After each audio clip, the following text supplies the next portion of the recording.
everybody, welcome to the Vitruvian Live. My name is Kurt and today it is Tuesday, April 3rd. And I know it has been a while since I did my last episode of the Vitruvian Live.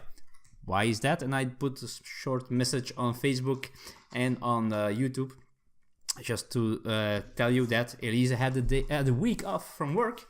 And as it's something that I decided when I started doing this segment that I don't film these vlogs when Elisa is at home, when she doesn't have to work, just because when she's at home I want to spend time with her and not sit around doing this, editing it, uploading it, and all that jazz.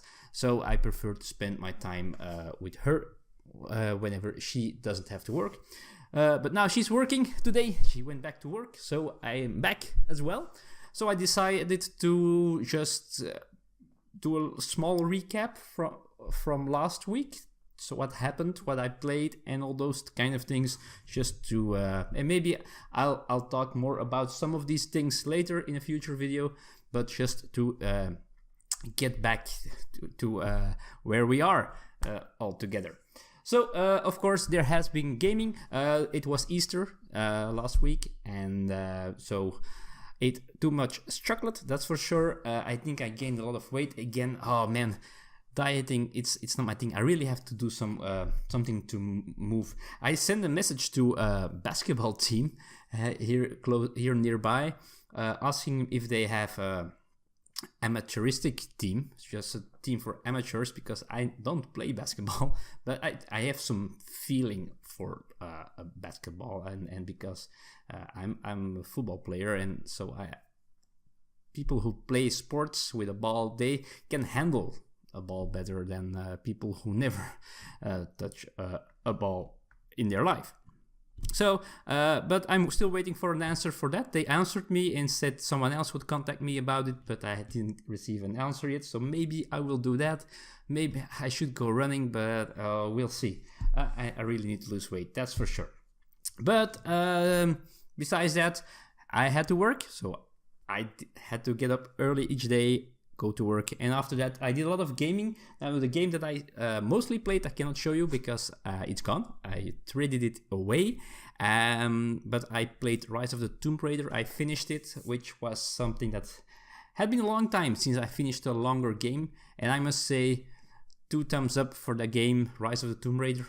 A long game. I could have played longer to get all the secrets and all the trophies, but I decided just to leave it at the main story. Did a lot of the side quests, but not everything, so it seemed. But I really enjoyed it, and the reason why I wanted to finish the game was that we have a store here that sometimes does actions with new releases, and they have a list with games that you can give to them, so used games, and then you get a decent discount on the new game. And I really wanted to get Days Gone, and one of the games in the list was Rise of the Tomb Raider that I could trade for it.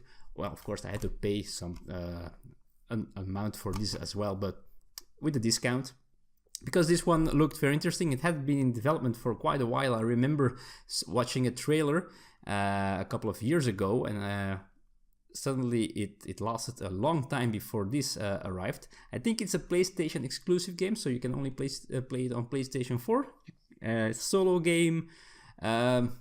It's, well, what's happening is you're in a world with these kind of zombie things. You are a bikeist, a bike rider, a motorcyclist, I don't know how you want to call it, and of course a lot of shooting, and I hope the story is good. I played about an hour yesterday, still have to get into the characters and stuff like that, but hey, that's okay. Also yesterday we watched Ant-Man and the Wasp. I haven't seen it yet, and before we are going to watch Endgame, please, no spoilers in the comments, please. I still needed to see this in order to be 100%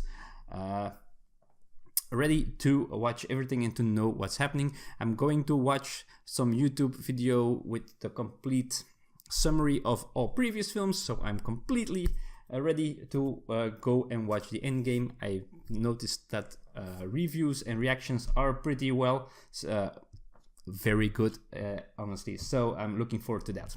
Now, over to board games. I'm going to mention 3 games that I played last week. I played more, I think, a couple of more, but these are the most important ones. First is Inuit. I did an unboxing here on the channel for Inuit. I did a Vitruvian live as well, talking about respect for teams. Board and Dice shared that video, which was pretty cool. I was really happy that they did. I finally got the chance to play these 4 players, and I must say 4 players is very good as well. Very interesting, not too difficult tableau building game, set collection, those kind of things. I'm liking the game, that's for sure. I finally got to play Pulsar 2849, which, if you look, it's upside down, but if you look at the board, it looks like a crazy, deep, very difficult, crazy game, and it took a while to get through the rules with Elisa, and we managed to play this outside. The weather was great that day. But once you're going, it's quite simple, although you have a lot of options, things you can choose, you can do. I really feel this could have been a Stefan Feld game, but this is going to stay for now because I really liked the game play of this Pulsar 2849. And last but definitely not least, and it's the big box here, I played the 2 first scenarios of Lord of the Rings Journey in Middle-earth of the campaign. I played with Elisa, so we played 2 players, each playing 1 character, and I must say I really like this one. This is a great one. It has a lot of things that they took a lot of ideas and stuff from Mansion of Madness 2nd edition, but so far, and it might change when the game continues, the campaign gets harder and adds more to it, but this is so streamlined in my opinion. If you compare it to Mansion of Madness, that I am really liking it. I'm liking the theme, of course, Lord of the Rings, and really enjoyed our first 2 plays, which was fun. So it's not really a spoiler that I'm going to do. So the first is this part, and if you hear the noise again, they're doing it again. One of the cats is going to the litter box when I'm doing this video. So the one thing is where you're exploring the world, trying to do something, find something, whatever.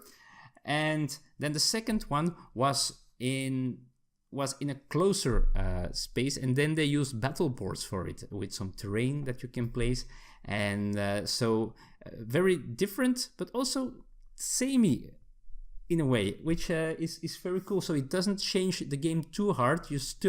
You can use the knowledge of the rules that you already know from the first scenario and use them in the second scenario. Pretty cool.